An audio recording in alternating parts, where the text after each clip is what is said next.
Tudo que você precisa saber sobre a aposentadoria do enfermeiro, eu vou te explicar nesse vídeo. Sem enrolação, direto ao assunto. O que a gente vai abordar aqui?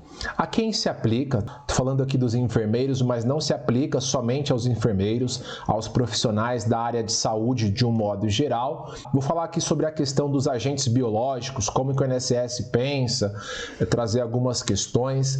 Possibilidades de aposentadoria, né? Teve tantas mudanças com a reforma da Previdência e as pessoas ficam um pouco perdidas aí. Eu vou te explicar todas as possibilidades, as regras e requisitos atuais, tanto da aposentadoria especial quanto da aposentadoria por tempo de contribuição. Vou trazer ali as regras de transição, vou te explicar tudo. E também sobre o planejamento previdenciário, né? O que é um planejamento previdenciário e, por fim, precedentes judiciais aí sobre agentes biológicos, né? Quais são as principais discussões sobre esse agente nocivo na justiça, né? Principalmente em relação ao PPP, precisa de permanência, não precisa, enfim, apanhado geral e completo aí sobre a aposentadoria dos profissionais da saúde, e aqui falando dos enfermeiros, tudo bem?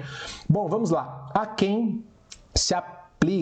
Primeiro, eu estou falando aqui dos profissionais da iniciativa privada ou de municípios que não têm regime próprio. Então, eu estou falando das regras de todos aqueles que estão vinculados ao INSS, salvo na parte da aposentadoria especial, quando eu estiver falando da aposentadoria especial, que aí também se aplica a quem é servidor público de regime próprio de previdência, tá? Mas para deixar claro, então, para você que é vinculado ao INSS, da iniciativa privada ou município que não têm regime próprio e aí é vinculado ao INSS, tudo bem? Bom, vamos lá, a quem se aplica? Trabalhos em estabelecimentos de saúde em contato com pacientes portadores de doenças infectocontagiosas ou com manuseio de materiais contaminados, tá? Então se aplica aí este vídeo, né, essa live. Trabalhos com animais infectados para tratamento ou para preparo do soro, vacinas e outros produtos. Trabalhos em laboratórios de autópsia, de anatomia, de anatomohistologia, tá? Trabalho de exumação de corpos e manipulação de resíduos de animais deteriorados. São todos esses profissionais que atuam nessas áreas aqui com exposição ao risco biológico.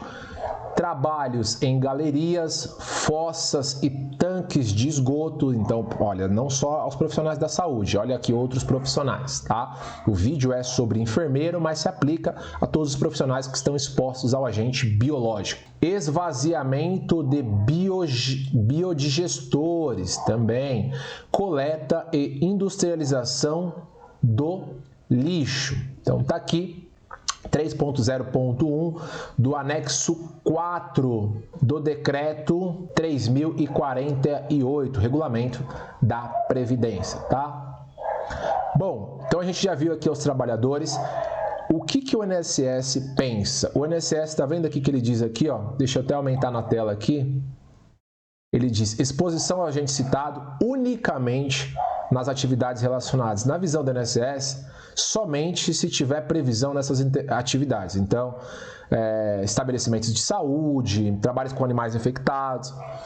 Quando é outras atividades, né, ou em outros locais, enfim, a lei não tem condições de prever todas as possibilidades, o INSS não reconhece, ele só reconhece, ele entende que esse rol é taxativo, mas você vai ver aqui que a Justiça tem outro entendimento, tá? Deixa eu já até colocar aqui de maneira rápida, mas o tema 205 da TNU, que é a Turma Nacional de Uniformização, estava discutindo exatamente isso, saber se é possível o enquadramento da atividade como especial por agentes biológicos, tá? Deixa eu grifar aqui, quando os serviços prestados não são aqueles descritos no anexo 4 do decreto 3048, né, do regulamento da Previdência. Olha o que diz. né, o que disse a TNU. Para reconhecimento da natureza especial do tempo elaborado em exposição a agentes biológicos, não é necessário o desenvolvimento de umas atividades arroladas nos decretos de regência, sendo referido rol meramente exemplificativo. Tá? Então, deixa eu voltar, só abrindo esse parênteses, o INSS entende que somente esses trabalhadores aqui, mas a Justiça tem um entendimento que não, mesmo que você trabalhe em outras áreas, né? Por exemplo, você tem a questão dos cuidadores de idosos, né? Casa de repouso, ali você tem, por exemplo, enfermeiro, pessoal da saúde, e não tem previsão aqui no decreto. O INSS costuma negar, mas a Justiça tem outro entendimento, tá? Então, tá aí a quem se aplica. Bom, rapidamente falar um pouquinho sobre os agentes biológicos. Estou aqui no Manual de Aposentadoria Especial do próprio INSS, tá? E aqui ele traz para a gente, então, o conceito ali de agentes biológicos, tá? De acordo com a legislação previdenciária, considera-se agentes biológicos bactérias, fungos, protozoários, parasitas, vírus e outros que tenham a capacidade de causar doenças ou lesões em diversos graus nos seres humanos. Aqui é bem importante, eu vou até deixar depois na descrição essa parte do manual, porque traz uma série de conceitos super importantes. Bom, já vimos a questão a quem se aplica, já vimos a questão do agente biológico, né, os conceitos ali de agente biológico. Agora vamos passar às possibilidades de aposentadoria. Eu vou falar agora para você sobre a aposentadoria especial. Quais são as regras vigentes, né? Após todas essas mudanças, quais regras estão valendo? Eu vou trazer para vocês aqui na tela, vai ficar muito fácil a compreensão. Ok, bom, aqui nós temos as 3 regras possíveis, tá, de aposentadoria especial atualmente. Essas são as regras vigentes. Aqui no card verde, você consegue ver a regra anterior à reforma da Previdência, tá? Vigente até a entrada em vigor da emenda 103 de 2019. Aí você me pergunta, mas essa regra pode ser aplicável? Sim, pode ser aplicada, sim, desde que, deixa eu dar um zoom nela aqui, para você ver dessa card verde, o segurado ou a segurada tenha completado os requisitos até 12/11 de 2019. Quais requisitos? Tempo mínimo de atividade especial, 25 anos, tá? Que pode ser tanto na área da saúde, somar outras áreas também. Não tem exigência de idade mínima. Essa é a principal vantagem dessa regra, independentemente da idade. Bateu os 25 anos de tempo de contribuição especial, tem direito às regras anteriores à reforma, desde que complete esse requisito até 12/11 de 2019. Vantagem dessa regra, a fórmula de cálculo, que não tem a incidência do fator previdenciário, 100% do salário de benefício. Não atingiu os 25 anos de tempo especial antes da reforma da Previdência, né? Até 12/11 você não atingiu 25 anos. Qual é a regra? A regra de transição, que é uma regra de pontos, chamada a regra de pontos, essa do card amarela. Requisitos necessários: 25 anos de atividade especial e, somando a idade e o tempo de contribuição, precisa somar 86 pontos. Lembrando aqui, para alcançar esses pontos, pode somar também tempo comum. Então, o mínimo que você precisa ter é 25 anos especial, mas pode ser, sei lá, 5 anos, 8 anos em área comum, soma com a sua idade, se der 86 pontos, tem direito à aposentadoria especial pela regra de transição. Desvantagem: o cálculo do benefício é desvantajoso, né, comparado com a regra anterior. Agora é 60% do salário de benefício, tá? Mais 2 pontos percentuais acima de 20 anos no caso de homens e 2 pontos percentuais acima de 15 anos no caso das mulheres, né? Então, enfermeiros homens acima de 20 anos, mulheres acima de 15 anos ganha 2 pontos percentuais aqui no salário de benefício, né? Então, se tiver, por exemplo, 25 anos, vai ser 2 pontos percentuais acima de 20 anos, então tem 5 anos no caso do homem, vezes 2 dá 10, vai ficar 70% do benefício, né? Só dando um exemplo, mesmo caso aqui da mulher, acima de 15 anos, fazer o cálculo que você vai encontrar, tá? Então essa é a regra, pontos. e 25 anos, né? Ponto mais 25 anos de tempo especial. Esta é a regra permanente. Tem muita gente com dúvida acreditando que essa é a regra que vale para todo mundo. Não é. Você viu que a gente tem a regra com base no direito adquirido, a regra de transição e tem a regra aqui do card vermelho, que é a nova regra permanente. Exigência de 60 anos, idade mínima de 60 anos, tempo mínimo de 25 anos especial. Fórmula de cálculo igual à regra de transição, 60% mais 2 pontos percentuais acima de 20 anos para homem e 2 pontos percentuais acima de 15 anos para as mulheres. Estas são as 3 possibilidades atuais de aposentadoria especial no INSS, no regime geral de previdência social. Tá? Falei aqui de maneira bem rápida, tá? Porque para não ficar um vídeo tão longo. Você não atingiu as regras da aposentadoria especial. Quais são as demais regras da aposentadoria por tempo de contribuição? Bom, vamos lá de maneira também bem rápida. Vou tirar minha câmera aqui para ficar mais fácil a visualização. Nós temos a regra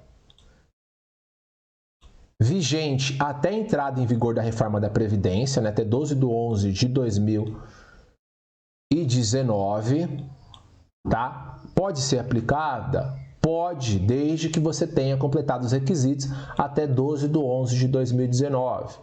Tá?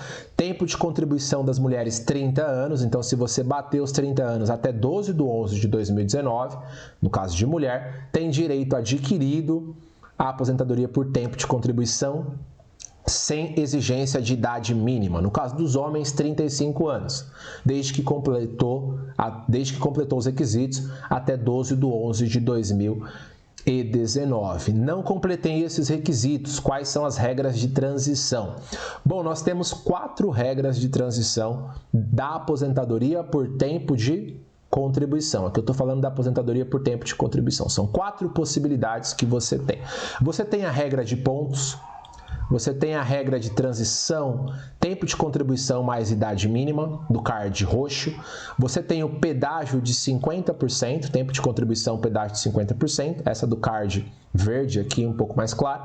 E você tem a regra de transição, tempo de contribuição, pedágio de 100%, essa do card verde escuro.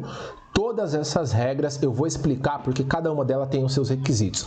Se você estiver vendo esse vídeo em outro momento, talvez já tenha uma playlist, uma lista de vídeos explicando detalhadamente cada uma dessas regras. Vai estar aparecendo em algum lugar aqui da tela, tá? Se você está assistindo antes, a gente vai gravar, continua acompanhando o nosso canal, a gente vai gravar aqui uma série de vídeos explicando passo a passo de todas essas regras, tá? Porque cada uma tem os seus requisitos. Mas o que eu gostaria de trazer aqui nesse vídeo é o seguinte: você tem então a possibilidade de aposentadoria especial. Se você não atingiu a aposentadoria especial, você tem a possibilidade de aposentadoria por tempo de contribuição.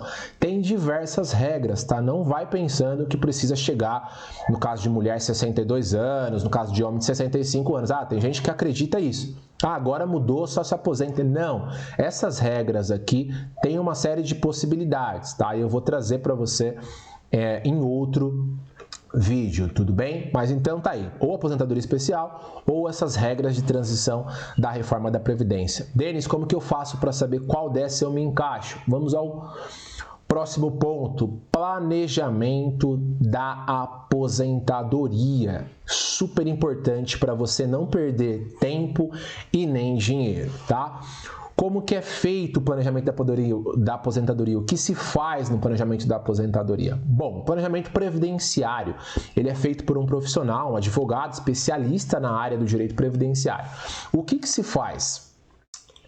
Cálculo do valor do benefício, tá? Então, se você já tem direito, qual que é a média, qual tá dando, né? E, inclusive, simulando o valor de cada uma dessas possibilidades, né? Eu falei aqui, qual dessa daqui, por exemplo, nessa daqui, qual seria o valor? Nessa, qual seria o valor? Tá? Então, no planejamento previdenciário, você consegue saber o valor da sua aposentadoria.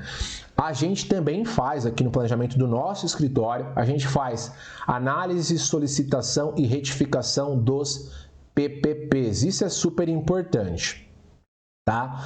Porque a gente vê diversos casos de processo de revisão que a gente faz que o PPP foi entregue no INSS, mas de maneira totalmente incorreta. E deveria ter sido feito um pedido de retificação anterior à empresa, porque o INSS vai negar e às vezes o vício precisa ser alterado, né? O vício que tem naquele PPP precisava ser alterado antes da apresentação. Então tudo isso a gente faz no planejamento previdenciário. Um outro ponto também é a estratégia do melhor benefício. Bom, com tantas regras, né? Tanto da aposentadoria especial, regra de transição. Opa, mudou aqui. Ele saiu aqui, deixa eu colocar na outra. Como que eu sei qual que é a melhor regra aplicável ao meu caso? Tanto da parte da renda mensal inicial, qual que é o benefício mais vantajoso, quanto de outras situações. Por exemplo, a aposentadoria especial, a pessoa não pode continuar mais trabalhando com exposição, né? Com exposição ao agente nocivo, não pode mais continuar trabalhando na área especial com base num julgado do Supremo Tribunal Federal. Já nas demais, nas regras de transição, a pessoa pode continuar na área. Então, tudo isso deve ser avaliado, né, do ponto de vista da estratégia. Será que a aposentadoria especial é a regra mais vantajosa para o seu caso? Tá? Entre outros fatores, né? Por exemplo, de repente você já tem direito a uma modalidade, mas se você esperasse, por exemplo, alguns meses, você teria direito a uma outra regra que seria muito mais vantajosa. Então, o planejamento previdenciário visa traçar aí também a estratégia para você conseguir o melhor benefício possível, tá? Outro ponto, melhor momento para dar entrada na aposentadoria. Como eu acabei de falar, faz parte também da estratégia. De repente você já atingiu os requisitos de uma determinada modalidade, mas de repente daqui 6 meses ou 1 ano você tem uma outra modalidade que aumenta o valor do benefício consideravelmente. Tudo isso é possível identificar no planejamento previdenciário. Um outro ponto do planejamento previdenciário é a melhor forma de contribuir. De repente você fez o planejamento previdenciário, mas ainda não tinha direito a nenhuma das modalidades da aposentadoria e de repente você está desempregado, precisa contribuir ali como facultativo ou como contribuinte individual, enfim. Qual que é a melhor alíquota, qual que é a melhor forma de você contribuir do ponto de vista do retorno do investimento, né? Quanto que você vai pagar, qual que vai ser o impacto no valor do seu benefício. Isso é super importante e a gente faz também no planejamento previdenciário. E o último ponto aqui que eu vou trazer no vídeo, e também tem no planejamento previdenciário, é a análise se as teses judiciais, quais são as teses e precedentes judiciais que podem ser aplicáveis ao seu caso e que melhora, por exemplo, afastamento durante as atividades. Aquele período pode ser considerado como especial, que você ficou como auxílio-doença. Só um exemplo de teses judiciais que também a gente faz uma análise se é aplicável no seu caso ou não. Tudo isso é feito no planejamento previdenciário, tá? Então você precisa... tem gente que fala, olha, mas compensa, doutor, fazer esse planejamento previdenciário? A minha resposta é sim, compensa muito. Quantos casos a gente já viu de segurados que, por exemplo, já tinham direito a alguma modalidade da regra de transição, por exemplo, e não tinha feito o requerimento, estava trabalhando ainda na área, ela está perdendo dinheiro, porque ela poderia estar recebendo a aposentadoria e continuar trabalhando. Na regra de transição não tem necessidade de afastamento das atividades. Então, a pessoa está perdendo, inclusive, um bom dinheiro, né? Porque a depender do valor do benefício, se ela já cumpre os requisitos, por que ela não deu entrada, né? Então, tudo isso é possível identificar no planejamento previdenciário. Importante que você procure um profissional da sua confiança, um advogado especialista, para que ele faça aí o planejamento da sua aposentadoria. Tudo bem? Bom, falei aqui sobre planejamento previdenciário. Para fechar, vou falar sobre precedentes judiciais aqui também nesse vídeo, né? Quais são as principais discussões em relação à aposentadoria dos profissionais da saúde, dos enfermeiros, né, em relação ao agente biológico? Deixa eu mostrar aqui na tela para vocês. Nós temos o tema que já foi julgado, tese favorável, tá? 205 da TNU. Qual que era a discussão? Saber se é possível o enquadramento da atividade como especial por exposição a agentes biológicos quando os serviços prestados não são aqueles descritos no anexo 4 do Decreto 3.048. Olha o que a TNU disse. Ele diz que sim, que o rol é meramente exemplificativo, tá? Entretanto, é necessária a comprovação em concreto do risco de exposição a micro-organismos ou parasitas infectocontagiosos ou ainda suas toxinas, em medida denotativa de que o risco de contaminação em seu ambiente de trabalho era superior ao risco geral, devendo ainda ser avaliado de acordo com a profissiografia. Esse ponto aqui é super importante. Quando recebe o PPP, a profissiografia dos profissionais da saúde precisa ser muito bem detalhado, tá? Onde que entrava, nos ambientes, o que tinha contato. E o que a gente vê na prática é que as empresas preenchem isso de maneira super genérica e acaba prejudicando os segurados, tá? Por isso que é importante você ter um profissional te auxiliando aí no requerimento da sua aposentadoria, tá? Um segundo tema é o tema 211 da TNU, que também tem relação aí com a questão do agente nocivo biológico, tá? Qual que era a discussão? Saber se para o reconhecimento do tempo especial pela exposição ao agente biológico mencionado na legislação previdenciária, há necessidade de comprovar a habitualidade e permanência. É outra discussão também que se relaciona com o PPP. Olha o que decidiu a TNU.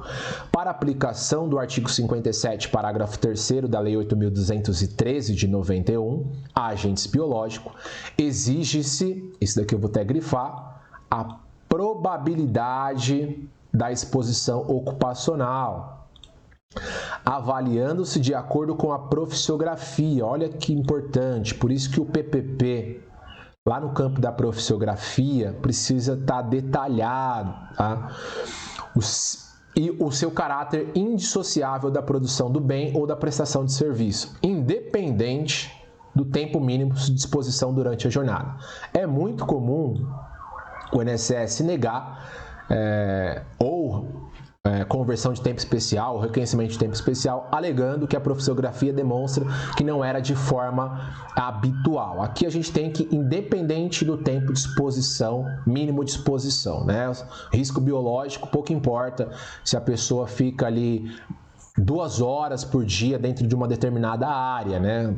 Ela pode contrair algum tipo de doença, ela pode ser contaminada. Inclusive menos que isso, né? Em 15 minutos, 10 minutos, não tem um tempo mínimo, né? Isso daí pode acontecer a qualquer momento e foi isso que a TNU decidiu, independentemente do tempo mínimo de disposição durante toda a jornada. Bom, tá aí 2 precedentes super importantes aí relacionado ao agente biológico e aposentadoria dos enfermeiros. Bom, vídeo rápido aqui, completo, falei sobre os principais pontos, as principais regras. Espero que você tenha gostado do vídeo. Deixa eu só colocar aqui na tela o contato aqui do nosso escritório. Se você gostou do vídeo, se você achou que as informações foram úteis, marca aí o seu gostei, compartilha com alguma pessoa que você acha que pode ser importante. Quer entrar em contato com o nosso escritório? Os meios de contato estão aparecendo aqui embaixo, tá bom? A gente tem uma equipe aqui para te auxiliar na sua aposentadoria para conseguir o melhor benefício possível ou também para pedir a revisão, se for o caso. Tudo bem? Espero que tenha ajudado, fortíssimo abraço e até o próximo vídeo.